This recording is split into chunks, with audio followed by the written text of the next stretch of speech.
Olá, ouvintes do canal e podcast Mesa de Debates. Aqui é o Ulisses falando e hoje a gente vai ter uma entrevista com o Thiago Scatena. Ele vai falar aí sobre a questão de moradia, né? E vários problemas aí sociais relacionados a esse tema que muita gente não tem muita noção, né? De como funciona, qual é a relação entre racismo e a estrutura das cidades, por exemplo, né? Enfim, então, Thiago, pode se apresentar primeiro, né?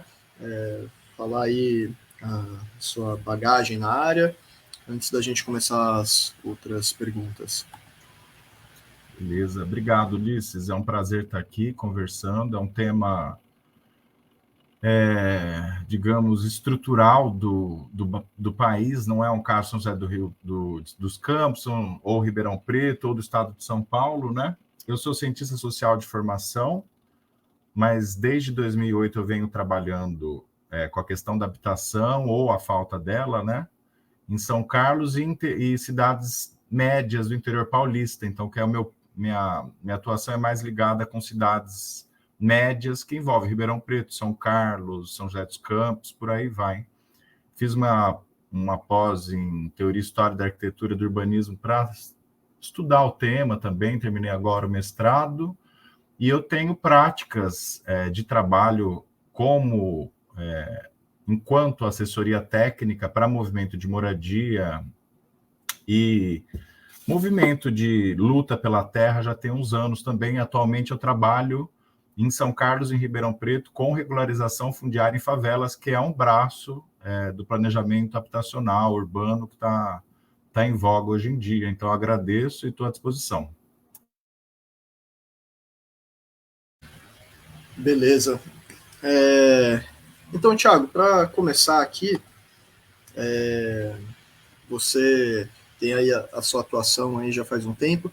Eu queria fazer uma pergunta, né, mais geral, com relação, e claro, se você quiser falar aí das coisas que você tem mais propriedade do seu trabalho, do seu dia a dia, né, do que você constrói, qual é a relação entre a pobreza e as cidades, e a estrutura de onde mora cada pessoa, né? E também queria que você fizesse um link aí, né, uma ligação com o racismo, né, com o racismo estrutural, enfim, com o racismo no geral, que está junto desses dados de moradia. O racismo estrutural, que é um conceito que está bastante em voga hoje em dia, ele é muito interessante, que às vezes ele fica muito jogado ao ar. Eu fui caminhando para o planejamento urbano e análise de cidade justamente porque tem uma materialidade sobre esses conceitos que vêm das ciências sociais, como racismo, ou raça, né? Gênero também é um outro conceito que a gente pode intercalar com cidade, porque as pessoas vivem no território, elas vivem numa cidade, elas vivem no campo. O racismo estrutural, na questão relacionada com habitação e cidade, é muito interessante que existe um paralelo, uma conexão muito clara entre onde moram as pessoas pardas, do conceito do IBGE que é negro, pardo e preto, e onde que mora o branco, porque no Brasil a gente tem um cruzamento entre classe e raça. São José dos Campos, que eu não sou uma pessoa de São José dos Campos, mas eu já fui dar uma pesquisada no Plano Local de Habitação de Interesse Social de São José dos Campos, do Plano Diretor de São José dos Campos, que tem um site muito bom de vocês, inclusive, vale a pena se basear, e algumas pesquisas acadêmicas, já dá para perceber que a zona sul e a zona leste de São José dos Campos são as periferias da cidade. Periferia enquanto um conceito geográfico, mas também como um conceito social. A periferia é um hábitos, é um tipo de onde as pessoas moram, digamos assim. Então, vamos falar assim, eu vou fazer uma hipótese, mas provavelmente eu estou certo numa hipótese, porque isso acontece em todas as cidades que eu já estive, já trabalhei e já pesquisei.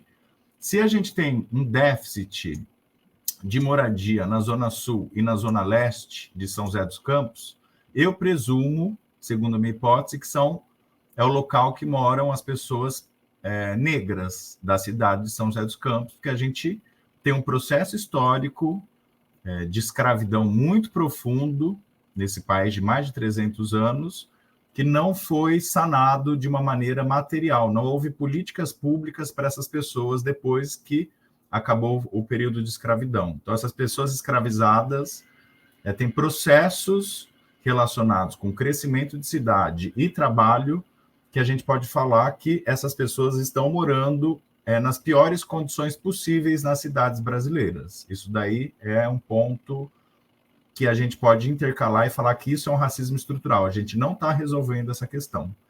Sobre pobreza é muito interessante, porque eu faço muita pesquisa social em campo com moradores, eu vou falar entre aspas, de favelas, porque aqui em Ribeirão Preto, quem mora em favela não gosta de falar que mora em favela, fala que mora em comunidade, eu não sei aí em São José dos Campos. Os moradores de ocupações urbanas de moradia geralmente têm um rendimento que é de zero mesmo, não há rendimento, até uns...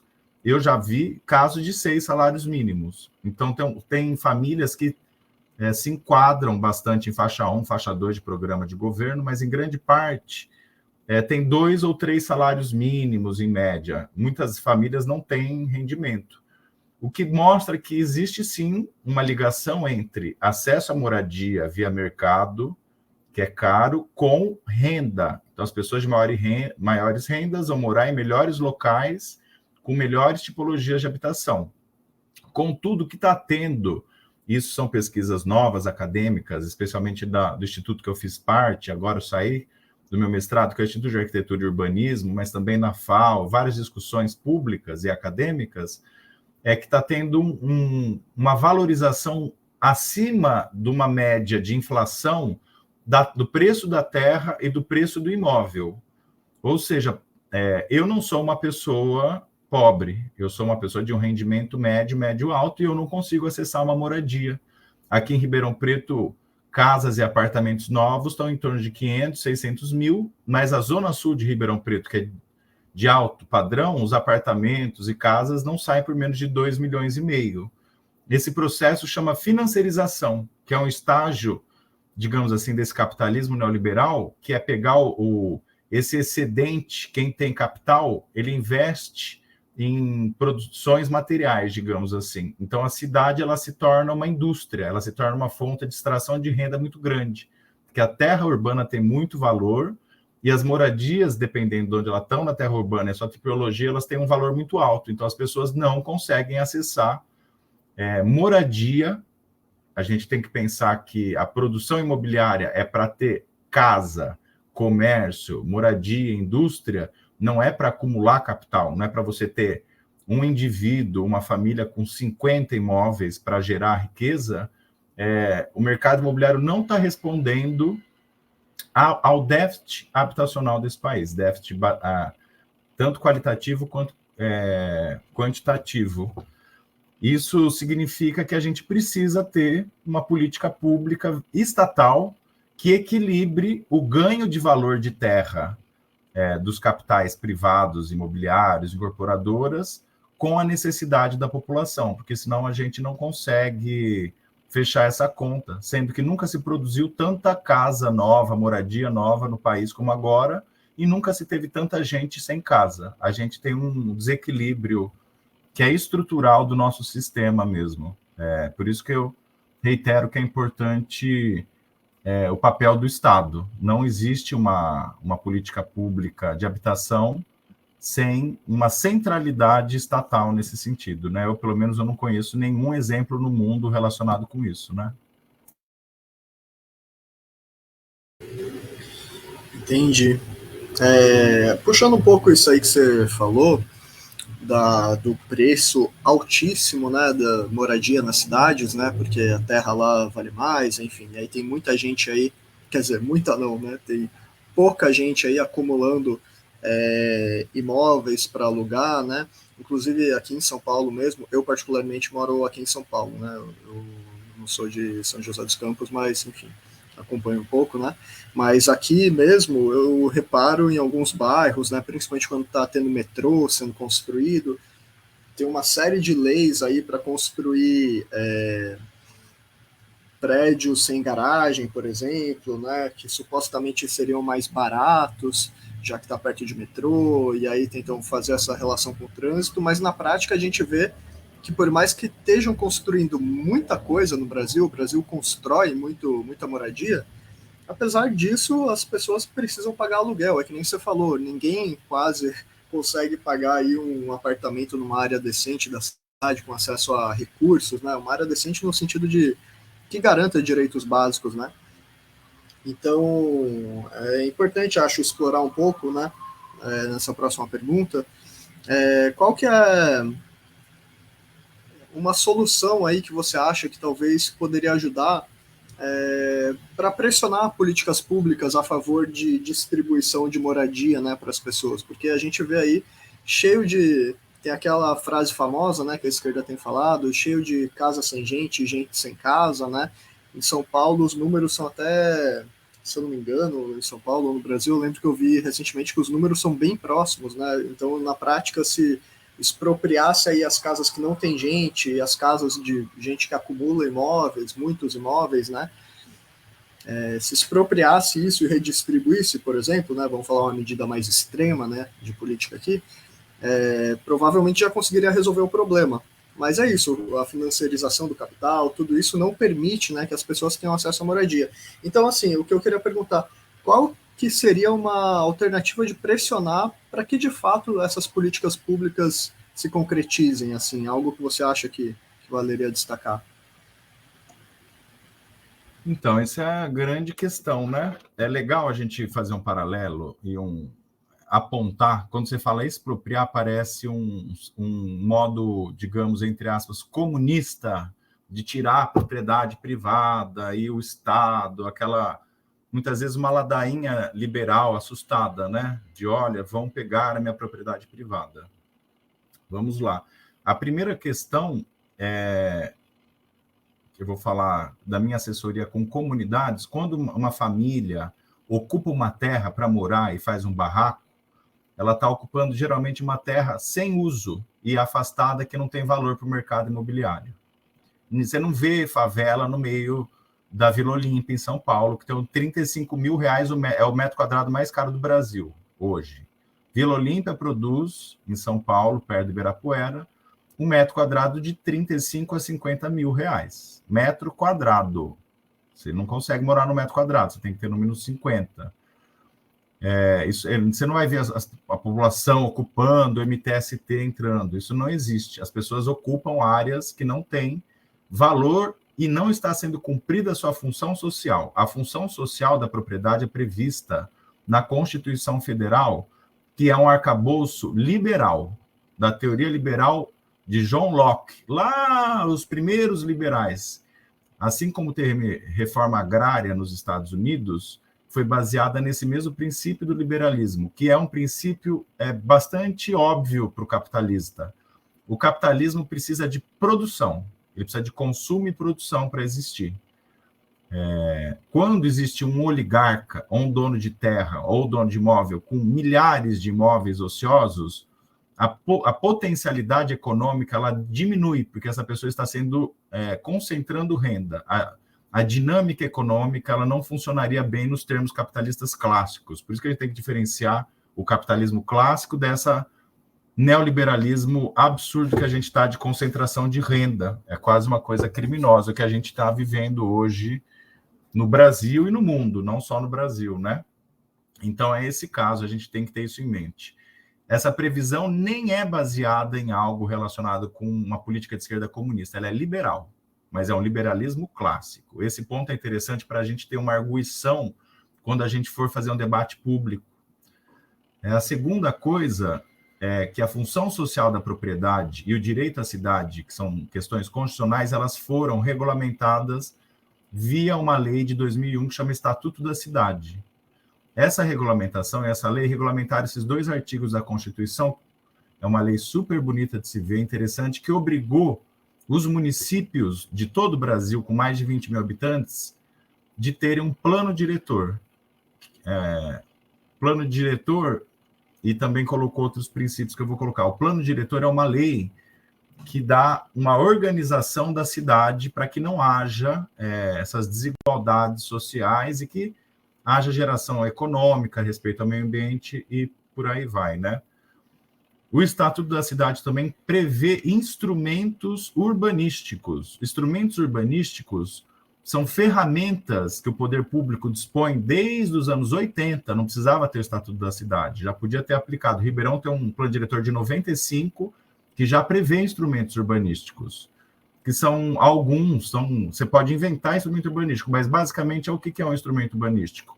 Eu tenho São José dos Campos, eu vou mapear zonas, eu tenho um mapa que eu achei muito legal, São José, aqui, de áreas públicas ociosas. São José dos Campos já tem isso mapeado. Essas áreas públicas e áreas privadas ociosas, elas têm infraestrutura consolidada, ou seja, passar rua, eletricidade, esgoto, água. Isso tem um custo para o poder público. Você não pode deixar uma terra com infraestrutura parada, que isso gera custo orçamentário para o município.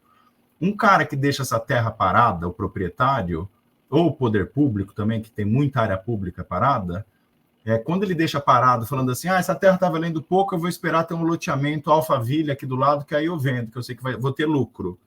Esse é o conceito que a gente chama de especulação imobiliária.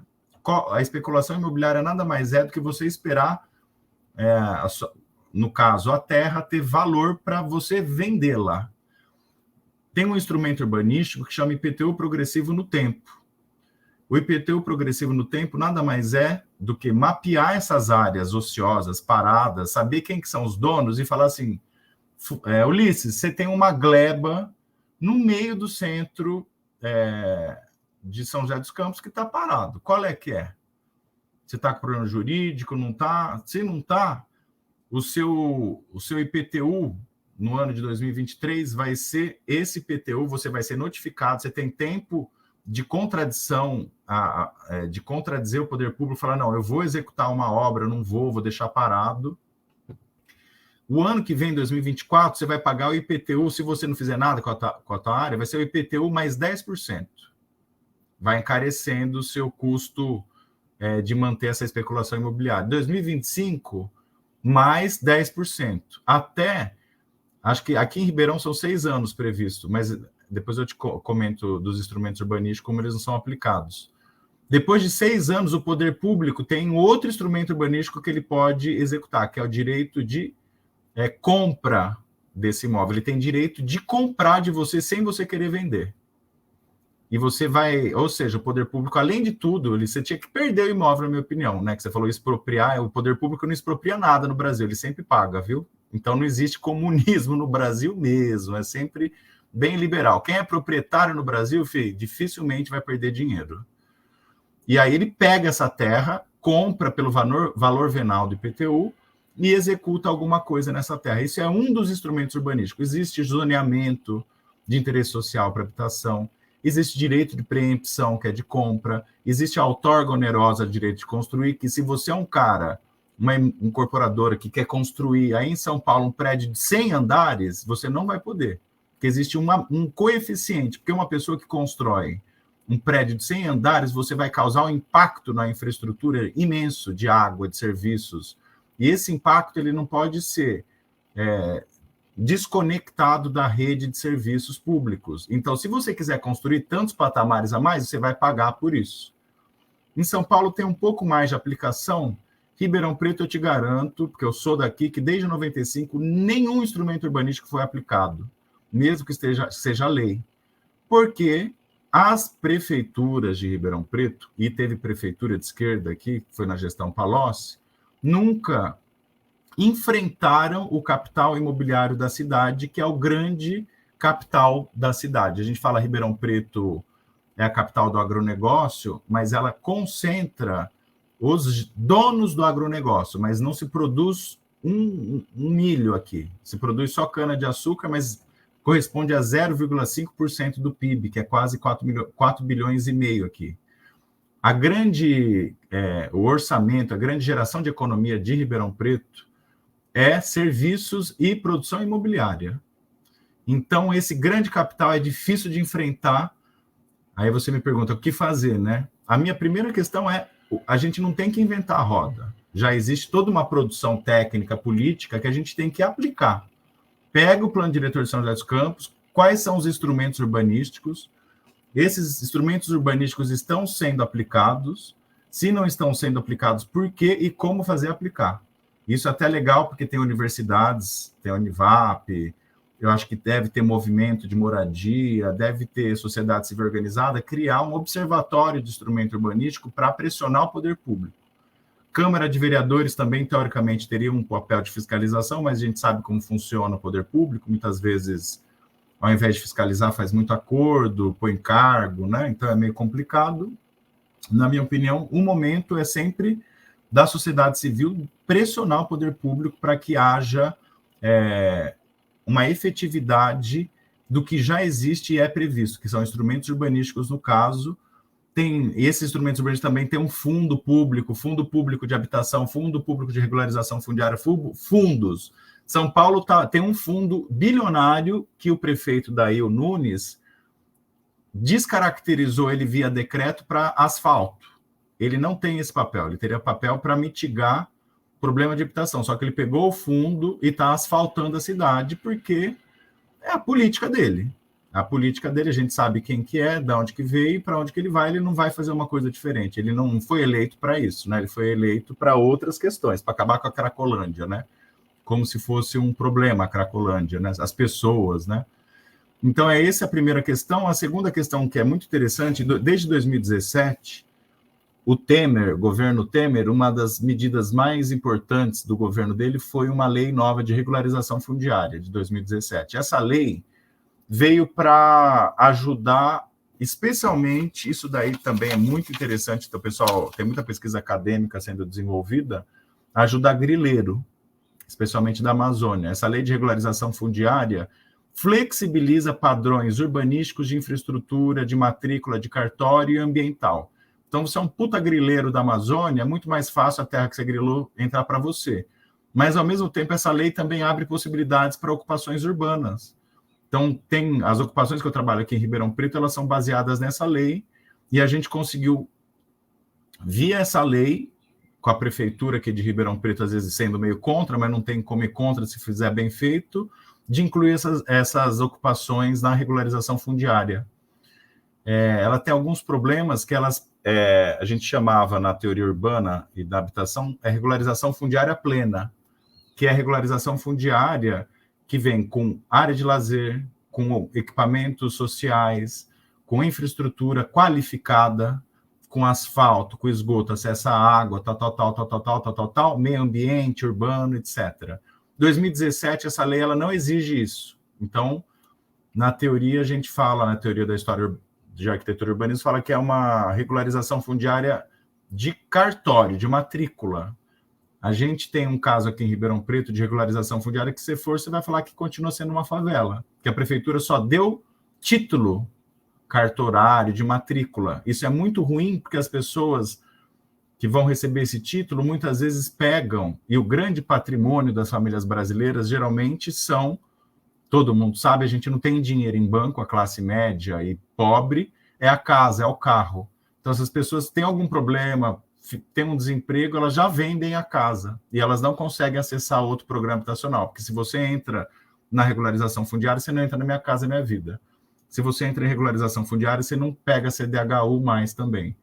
E por aí vai. Então, isso é um ciclo bem pernicioso de pobreza, e muita área pública vira privada e vira um ciclo de mercadorização de algo que não deveria ser mercadorizado, né? Então, nesse aspecto, eu sempre retomo que tem que ter aplicação do que tem, a gente não tem que inventar a roda, já tem as ferramentas de trabalho, a gente tem que analisar as forças políticas que não deixam essas ferramentas rolarem e tentar trabalhar da melhor maneira com o que tem, porque não precisa inventar, não, já está, digamos assim, que existem soluções há muitos anos já nesse país, trabalhadas, só que elas não são colocadas em prática, né? Entendi. Realmente tem muitos mecanismos, né, na Constituição, aí, nas leis no geral do país que permitiriam a gente fazer mais, só que, né, falta força política aí para a gente conseguir impor isso, né? Eu tinha perguntado especificamente sobre expropriação, né? Que nem você falou, remete aí a uma ideia comunista, né? A uma ideia de um contexto de revolução acontecendo, né? Porque no capitalismo não tem isso, né? Ainda mais pensar em expropriar sem indenização, né? Para um grande capitalista, por exemplo. Mas eu perguntei essa palavra, eu acho que é importante você ter diferenciado, né? Porque muita gente tem muita confusão com esses termos, e aí eu queria puxar um pouco para a questão do MST, né? Porque muita gente fica aí criminalizando o MST, essa tentativa aí de criminalizar novamente com mais essa CPI do MST, né? Com argumentos que, assim, me desculpe, mas são completamente ridículos, né, por parte da direita contra o MST, tentando colocar como terrorista e tal, né? As pessoas muitas vezes confundem as coisas, não tem noção de proporção, né? Como você falou, o MST, né? Aliás, não sei se você falou especificamente sobre o MST, né? Que em algum momento você falou, mas o MST vai lá e tenta tomar uma casa, uma propriedade, aliás, com algum tamanho, né? Com algum nível, vai tomar uma casinha aí e que não está cumprindo a função social. Então, foi muito importante você apontar, né, que existem mecanismos liberais, né, que não chega ao comunismo de expropriar, mas a gente tem mecanismos liberais, sim, nas leis para resolver esse problema, embora falte força política, né, e eu queria que você comentasse um pouquinho, então, sobre o MST e esses ataques que ele vem sofrendo, né, qual é a diferença de invasão, ocupação, né, se você quiser entrar um pouquinho nesse assunto, mas enfim, qual é o contexto, né, em que a gente fala que o MST é importante e faz até cumprir a lei, né, quando ele invade uma terra aí que está sem o uso devido? É importante, o Lexo é importante, viu? Aqui o meu trabalho de assessoria técnica é político também, né? A gente não é só técnico, é um técnico político de autogestão, de participação. E é muito legal ver as pessoas da ocupação. Às vezes eu entro numa ocupação, o pessoal falta auto-organização, a gente participa, ajuda a auto-organizar, participar dos espaços públicos e ver como que os lexos mudam, né? A pessoa não fala mais invadir. Você invade uma propriedade privada no sentido de arrombar a porta e entrar. O lexo que tanto os movimentos de moradia urbana quanto o MST usa é ocupar. Então, nesse caso, é importante essa diferenciação, porque não existe um embasamento tanto político quanto jurídico de falar invasão. É ocupar. Por que a gente fala ocupar? Qual que é o termo político de ocupação? Você ocupa para morar. O lema do movimento de moradia é lutar, ocupar e morar. Você está ocupando para morar. Você não está... Quem que faz invasão, até o Stedley falou, é os grileiros que entram na Amazônia e derruba para invadir, porque ele está ampliando os limites da fazenda dele, que é do tamanho do país, geralmente. É muito engraçado isso, né? Outra coisa curiosa que eu passo muito tempo, muito esforço aqui em Ribeirão Preto, que eu sou um defensor da causa, participo, estou na instância pública, participo de audiências, estou em conselhos públicos, que o pessoal fala, essa galera da favela vai chegar e vai ocupar minha casa. Eu falei, gente, você tem 1000 casas paradas? Não, então fica tranquilo, ninguém vai ocupar a tua casa. Você tem um terreno bem localizado que não paga IPTU parado? Não, então não vai ocupar. Mas tem, se aparecer os grandes capitais falando, não, eu tenho um terreno parado, vocês ocuparam? Sim, ocupamos mesmo. Ocupamos e vamos discutir na justiça. Muitas vezes a justiça, ela dá ganho para os empresariados, mas está tendo uma mudança muito forte no entendimento no estado de São Paulo, após, inclusive, São José dos Campos e Pinheirinho. Criou-se um entendimento bem diferente do que é uma reintegração de posse como uma exceção. Então, os juízes estão um pouco mais receosos de mandar reintegrar a posse depois do caso Pinheirinho de 2012. Isso é muito interessante a gente analisar. A gente pode até falar mais depois do caso do Pinheirinho, também casado com Banhado. Mas no caso do MST, tem um assentamento aqui em Ribeirão Preto, que chama Assentamento da Barra, que não foi ocupado pelo MST. o proprietário dessa fazenda, que virou um assentamento, que hoje a MST está junto, lá com outros movimentos, porque tem outros movimentos, além do MST também, de ocupação de terra, a gente esquece isso, mas existem, tem inúmeros, né, que o MST ele é o mais conhecido. O proprietário dessa fazenda, que é tataraneto do fundador da cidade, ou seja, o fundador da cidade, que são Junqueiras, eles vieram para cá antes da lei de terras de 1850 e pegaram a terra, porque não tinha uma lei que regulava compra e venda, era posse. Chegou, pegou, demarcou, é sua, que é uma ideia bem interessante também, da gente, nem tudo tem que ser propriedade, pode ser posse. Esse cara, como dono da cidade, cheio de terra, ele tinha uma área lá ambiental e botou fogo numa mata muito importante de Ribeirão Preto, isso nos anos 90. O Ministério Público Ambiental entrou com uma ação para desapropriar essa terra para o serviço de... Ai, meu Deus do céu, reassentamento rural. Então, não é FUNAI, eu esqueci o nome agora, Ulisses, mas já direcionado. Falou, você cometeu crime ambiental gravíssimo. Você vai perder o direito a essa terra, justamente por ter cometido esse crime. E aí essa terra foi para uma política de reassentamento rural. E aí entraram os movimentos. Olha que interessante como que foi o processo. Então não teve uma ocupação do povo na terra.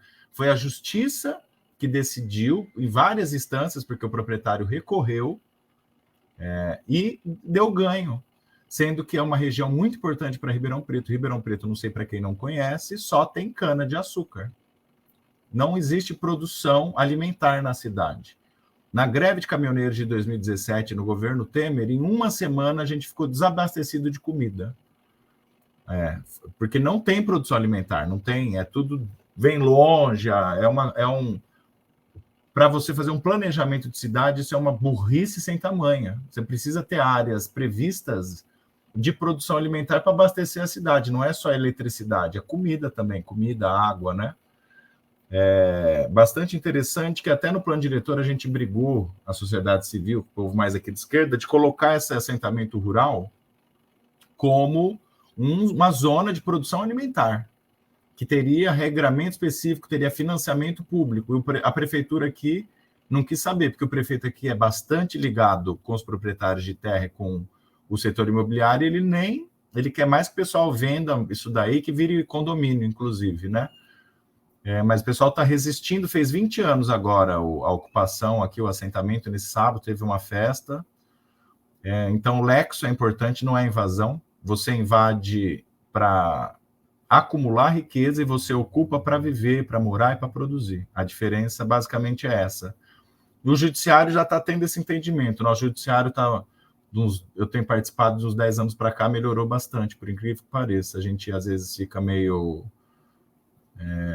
triste, né? Falando que os juízes estão em certas cúpulas, mas está tendo uma alteração assim muito pela pressão de movimentos de moradia, pela pressão da sociedade civil sobre o judiciário para que se altere esses processos analisados no judiciário, que muitas vezes eu tenho um processo judicial aqui da regularização que eu estou, que agora deu em definitivo, ou seja, não tem mais como proprietário de terra recorrer.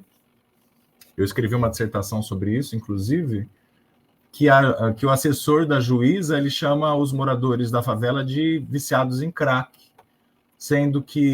e pontos de prostituição, sendo que qualquer pessoa que trabalha numa comunidade, e eu trabalho justamente com formulário social, survey, etnografia, não faz o menor sentido isso, porque é o local das pessoas morarem. Todas as pessoas que moram numa ocupação, elas trabalham, que elas são pobres. Como que um pobre vai viver no Brasil sem trabalhar?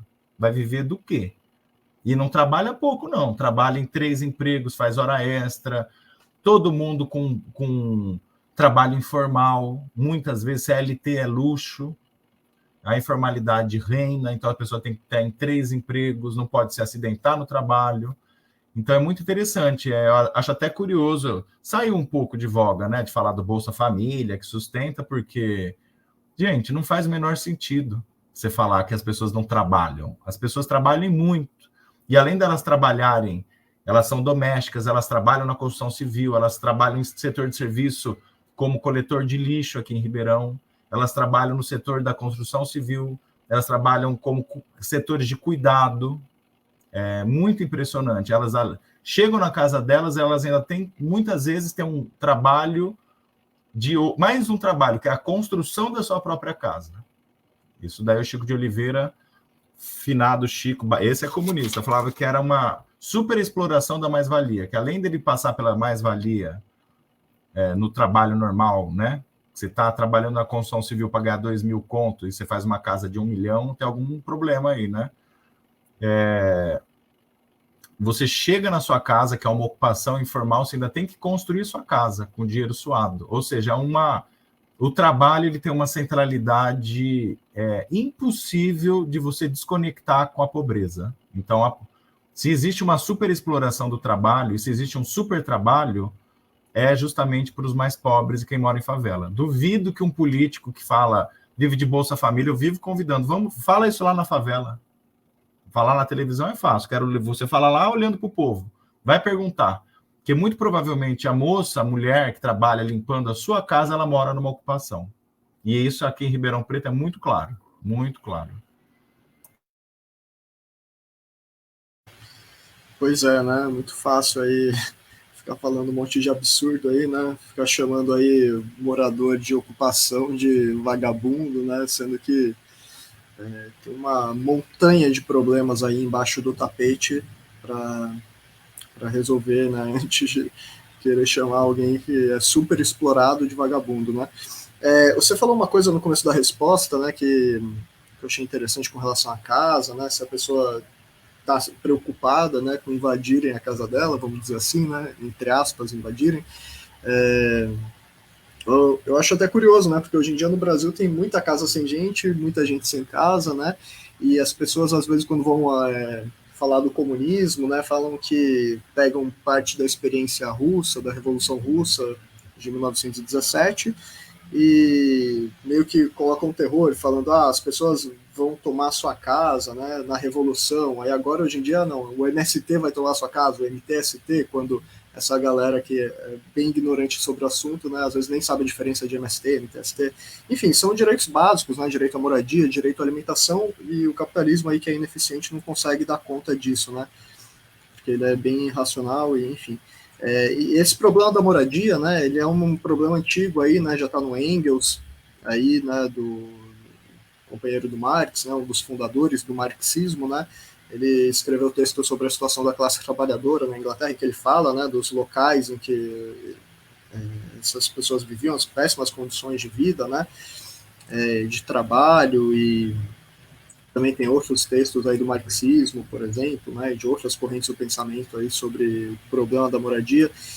E eu queria perguntar, pensando nessa história, né, do problema da moradia, a história mais recente, na Idade Contemporânea, não sei se você conhece a Lei de Terras, né, da época do Império Brasileiro, e me pareceu ter uma relação aí com o que você falou de famílias que chegavam numa terra antigamente,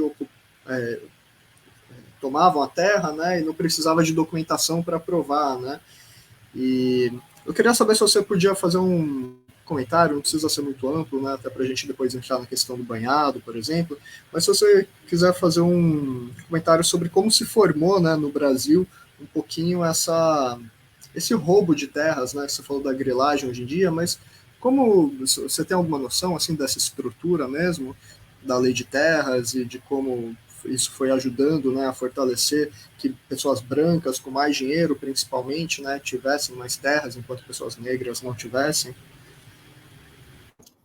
Sim, isso é um tema bem acalorado, viu? Só quero fazer um comentário que eu acho interessante, porque a gente está numa loucura coletiva às vezes, né? Se a gente pode falar uma coisa da Constituição Federal, é que ela não tem nada de comunista, gente. Ela não é uma Constituição de esquerda comunista. Pelo amor de Deus, ela é muito mais liberal. Ela é liberal. Quando ela fala função social da propriedade, é baseada no liberalismo clássico. Eu estou falando porque eu fico vendo esses políticos de direita falando uns absurdos. Muitos são canalhas, mas eu acho que a burrice impera mesmo, né? Então, ela é liberal no sentido estrito sensu. os países que têm as políticas habitacionais mais assertivas é onde nasceu o liberalismo, a França e a Inglaterra. Vai estudar a Inglaterra para ver como que é a produção habitacional lá. Você não pode construir de qualquer jeito. Não é liberalismo econômico, é liberalismo político. É casado com o liberalismo econômico. Marx já falou, não existe ciência econômica, é política, é economia política. E ele é baseado nos liberalistas clássicos. Eles não tratavam a economia afastado como contabilidade, 9 menos 10 mais 3. É economia política. A gente tem um problema seríssimo de discussão, porque a gente imperou a economia como se fosse a Faria Limer. 10 menos 9, 5. Pera lá, gente, calma, não é. É economia política. O liberalismo clássico é baseado nisso. A lei de terras ela é de 1850.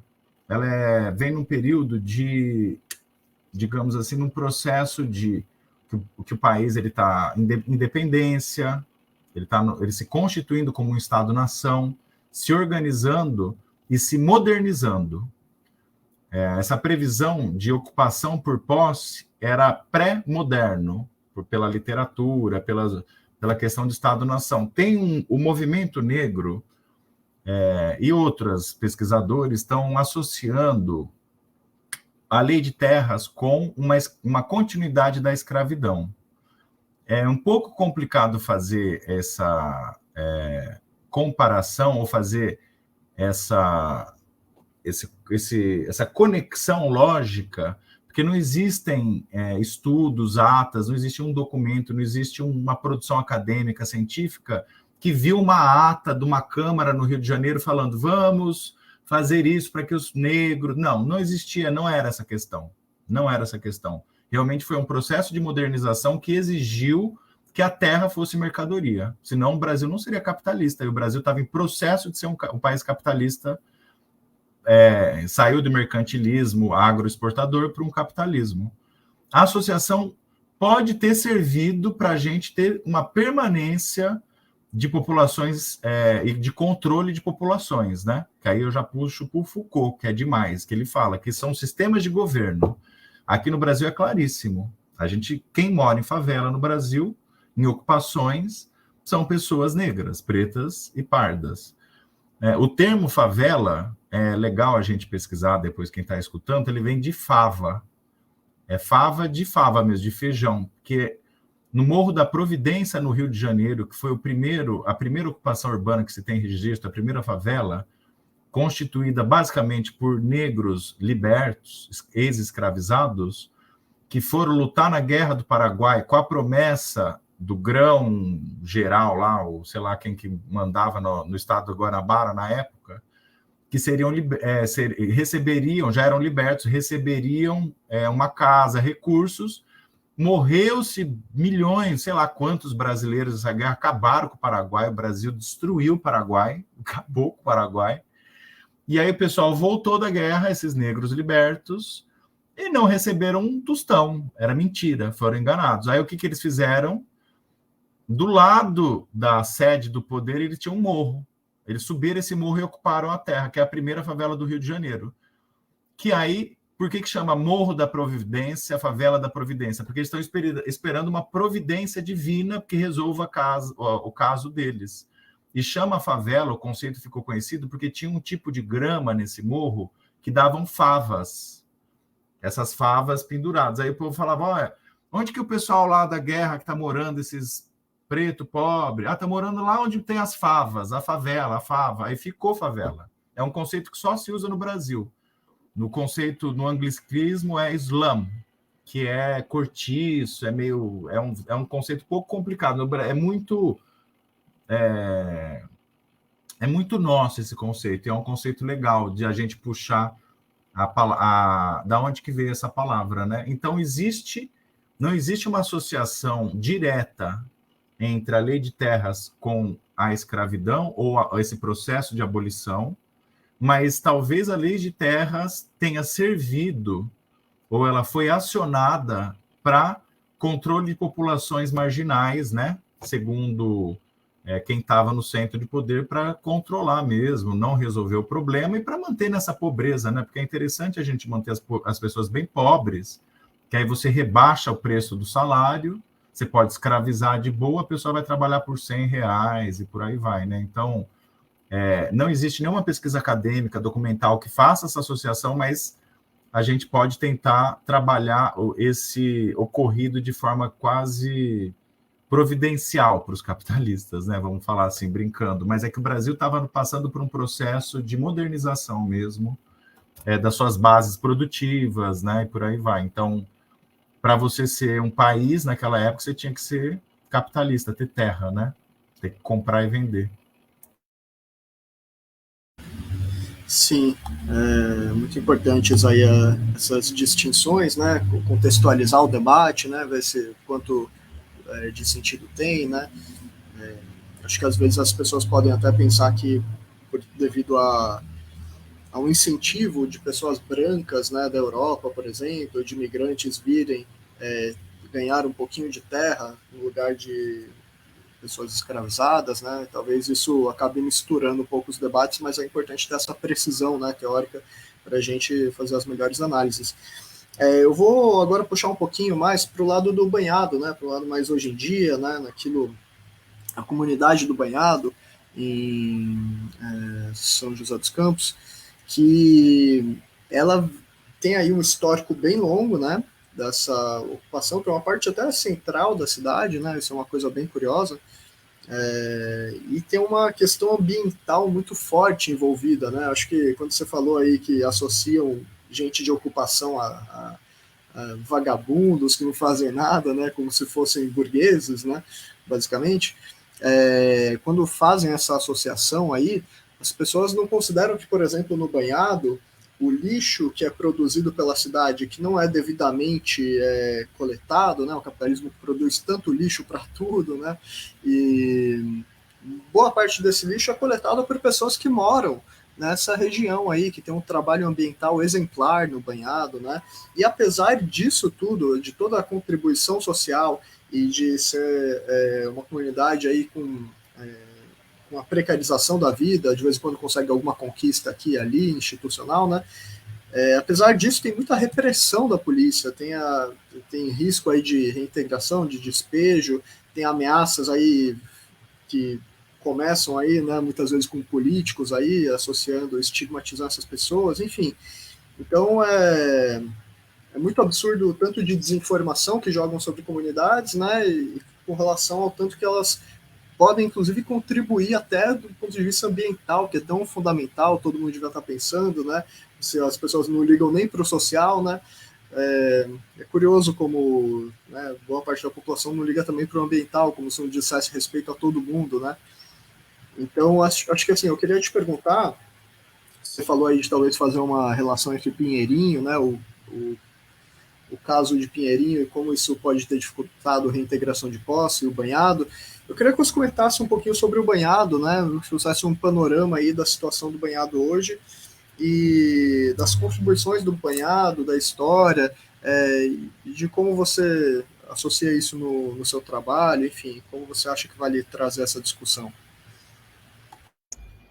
O banhado eu acho que é um caso muito interessante agora, quem é de São José dos Campos de conhecer, né? Ela está numa região de um grande valor ambiental, um valor assim inestimável ambientalmente, não é à toa que chama banhado, ele aguenta receber um nível de água que, se essa água não fosse para essa região, talvez ela correria para outros meios e alagaria, por exemplo, aquela ponte horrorosa que foi inaugurada lá no centro, aquela lavagem de dinheiro lá, aquela ponte estaiada,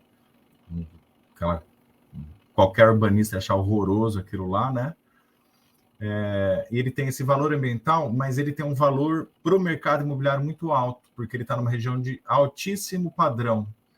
Então, é praticamente um estudo de caso que vale a pena a gente ver, essa luta do banhado, que tem 100 anos de ocupação de famílias lá, tem famílias que têm bisavô lá, então, pelo direito constitucional, já era para elas ser donas daquela terra, ter o direito àquela terra, ou ter a posse daquela terra há muitos anos, E esses processos que aconteceram junto ao banhado, eles são muito claros para a gente identificar os atores políticos e os agentes econômicos que agem sobre a cidade. A cidade é desenhada, ela é construída por meia dúzia de pessoas. Isso é um grande problema. São geralmente o capital imobiliário, que é um capital muito poderoso, que elege deputado, que elege vereador e elege prefeito. O prefeito de São José dos Campos, após a vitória do banhado, em justiça, segunda instância, ou seja, o judiciário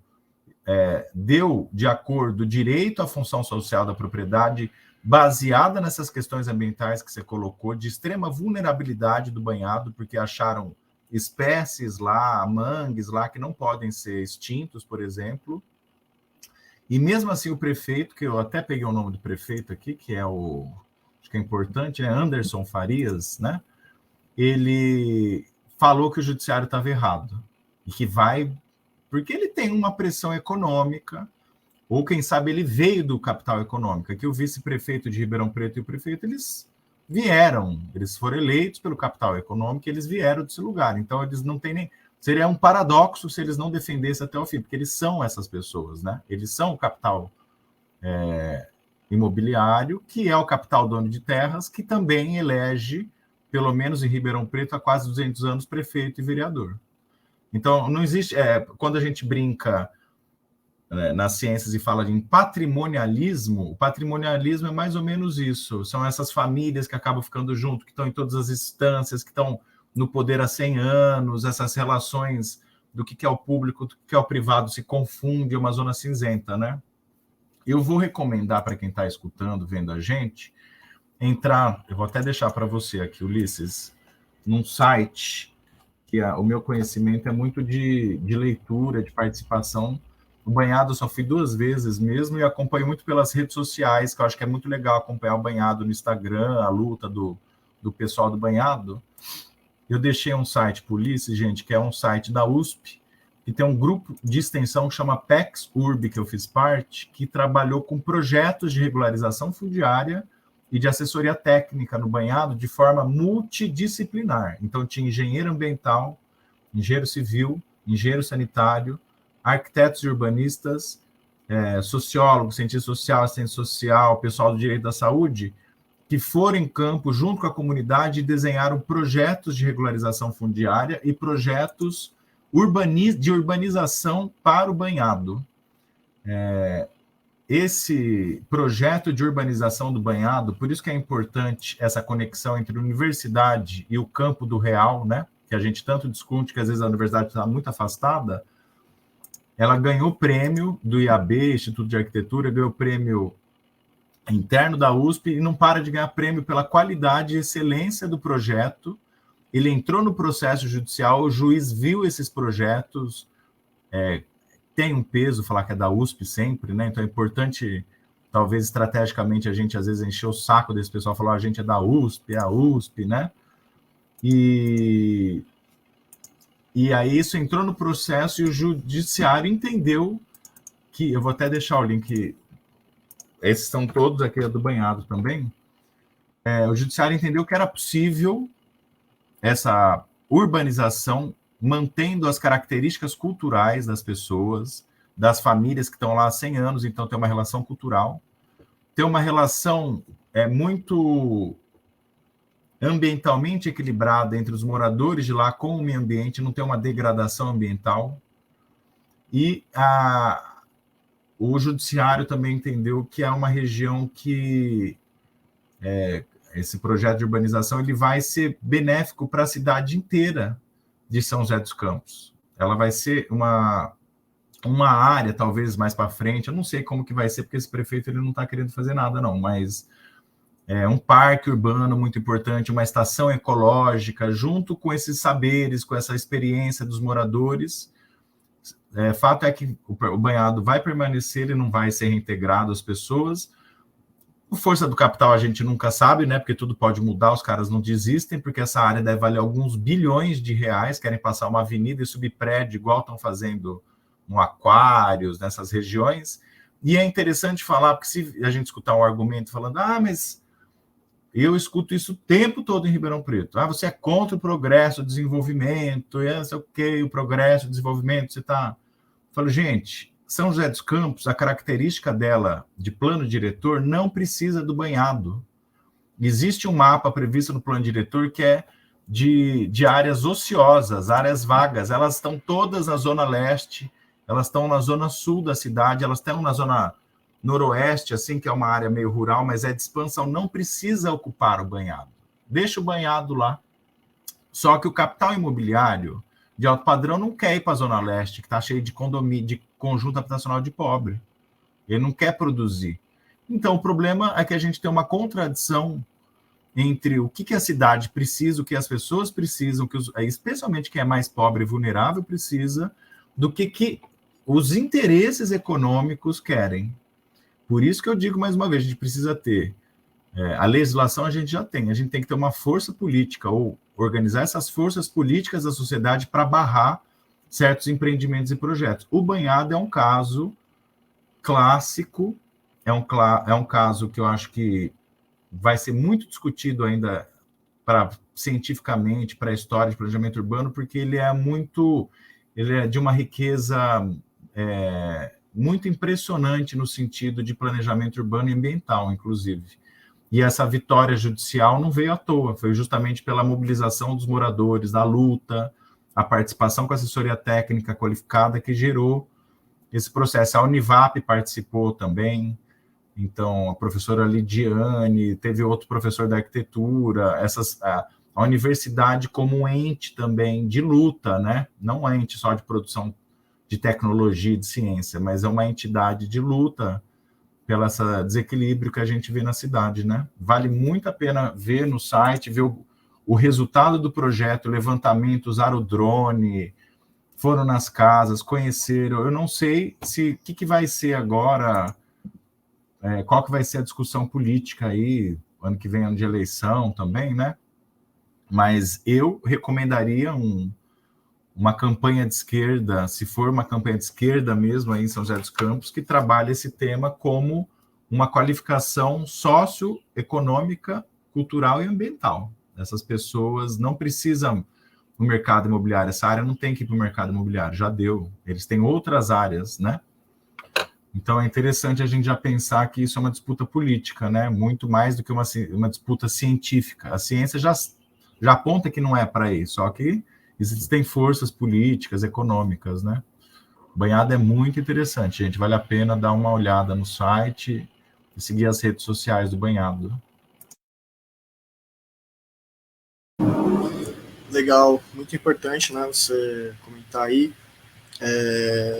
dessa experiência, né? Que é tão enriquecedora, né? Pode transformar tanto a forma como as pessoas encaram as comunidades, né? As favelas, enfim.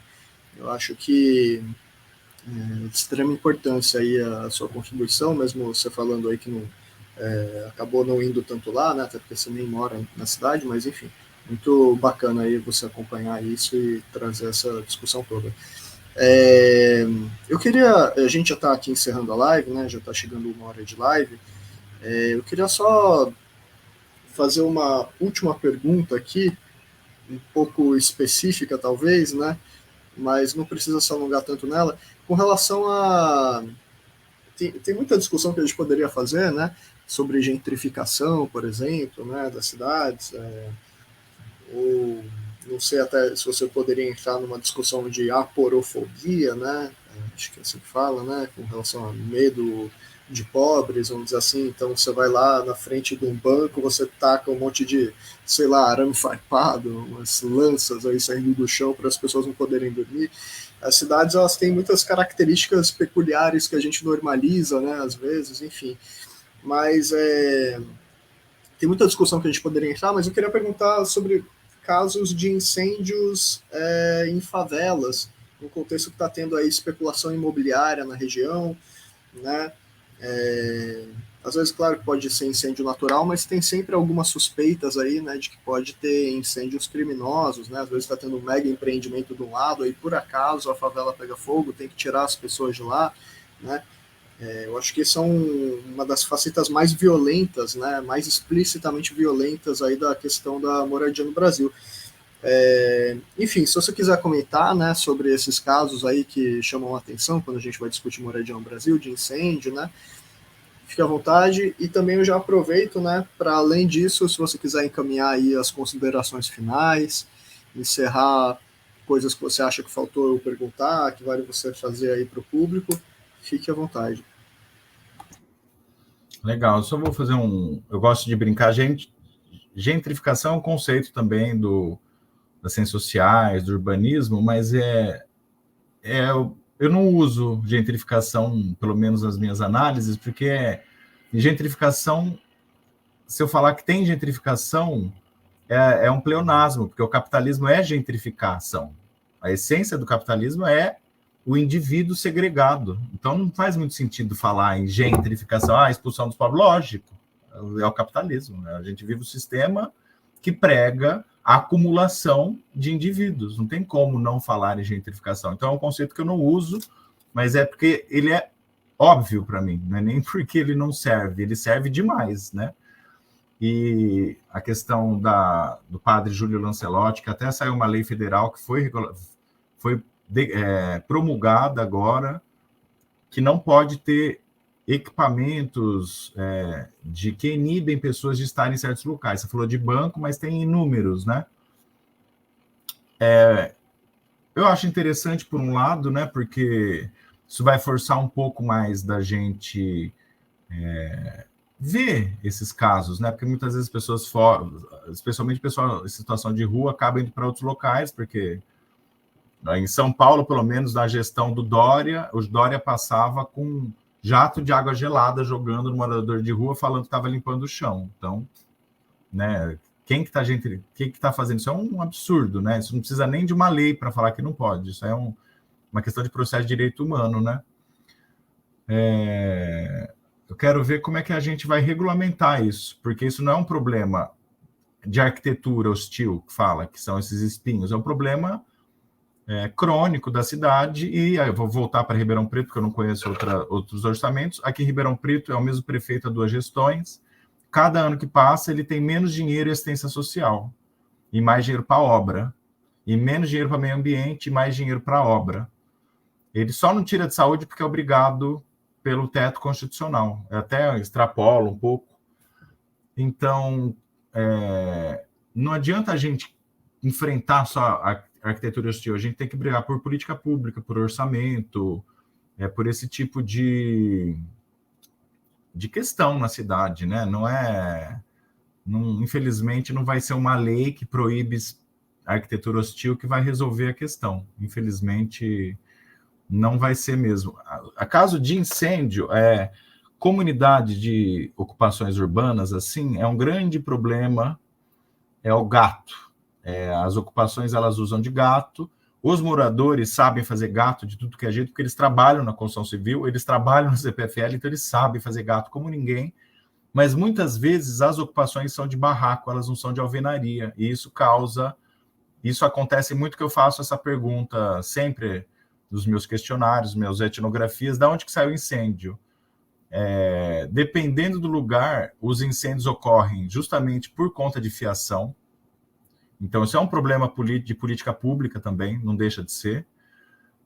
Outro caso que acontece muito em São Carlos, não passa lixeiro em 2 comunidades que eu trabalho, então o pessoal queima o lixo. Dependendo da época do ano, esse lixo queimado, ele pega fogo no vizinho, começa a pegar fogo. Aí, na esfera criminal, sim, existem relatos, é difícil da gente ter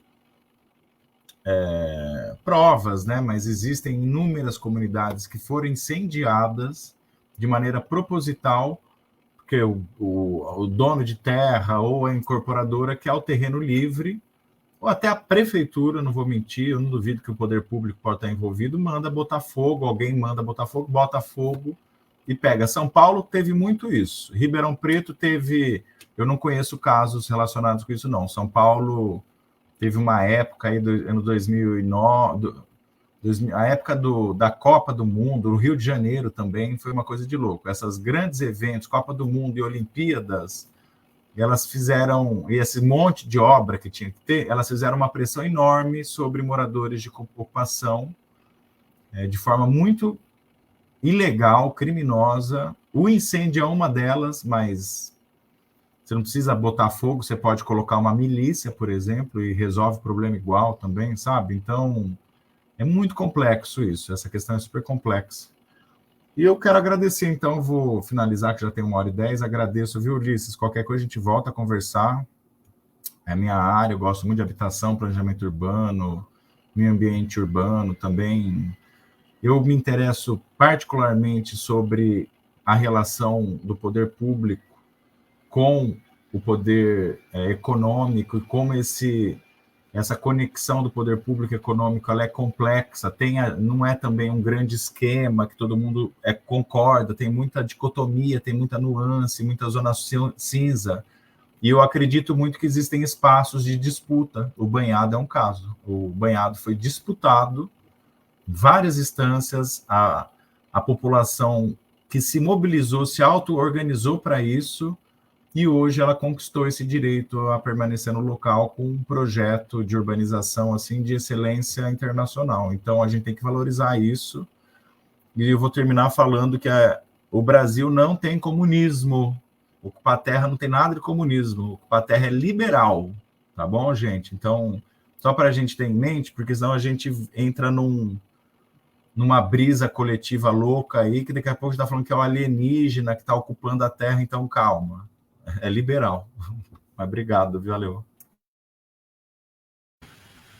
Pois é, as pessoas acham que um monte de coisa aí do capitalismo é comunista, né? Também a própria reforma agrária, que eu saiba aí, né, já é uma coisa do liberalismo, inclusive, né? Acabou sobrando para muito comunista, né? Fazer isso nas revoluções, porque muitos países capitalistas nem isso fizeram, enfim.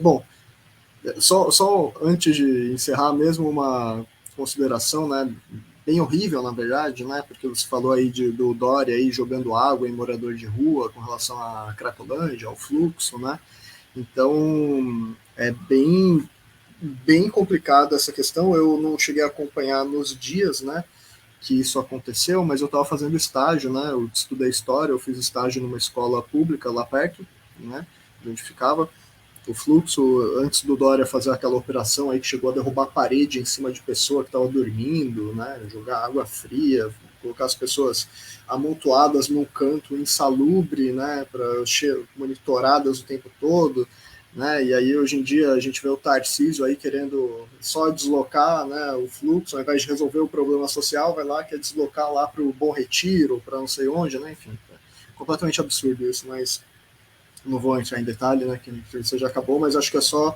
importante aqui para quem está vendo prestar atenção, né, nas considerações, né, que o Thiago, que é um especialista da área, trouxe, né, ele deu até referências aqui, eu deixei para vocês os sites que ele mandou, se vocês quiserem voltar no vídeo. E, enfim, eu queria muito agradecer, Thiago, de verdade, foi muito boa a entrevista, espero que você tenha gostado também, se quiser voltar outras vezes para o canal. E antes de encerrar mesmo, eu vou só deixar aqui o nosso Pix do Mesa de Debates. A gente é uma mídia independente, né, que tenta fazer um trabalho de utilidade pública. E se vocês quiserem patrocinar uma mídia aí que fala coisas boas, traz gente legal, né? A gente podia estar trazendo o criacionista aqui para falar que Dinossauro Rex era vegano, porque ele não era bom de briga, porque tinha braço curto, ele estava na Arca de Noé. A gente podia estar fazendo que nem vários podcasters de direita que fica dando voz aí para uma galera que não tem nada a ver, mas a gente tenta fazer um trabalho legal, a gente está aí com várias atividades para serem feitas nesses próximos dias. Essa semana cobrimos aí evento dos 83 anos do assassinato do Trotsky, vamos cobrir eventos aí, então se vocês puderem ajudar a gente a se financiar, a gente agradece muito, divulgar também já ajuda, dar os likes, compartilhar, ativar o sininho das notificações, né? Então o nosso Pix está aí embaixo, 38500-70280. Esse é o Pix que a gente usa aqui para o canal. E a gente também tem outra forma de contribuição, que é o nosso Padrim, né, que é uma plataforma aí que dá para escolher outros modelos aí, né, de contribuição financeira, que é padrim, com M no final, .com.br/podcast Mesa de Debates. Bom, mais uma vez, muito obrigado, Thiago. Espero que a gente consiga resolver o problema da moradia no Brasil. Tudo de bom para você. E vamos encerrando a live aqui. Valeu!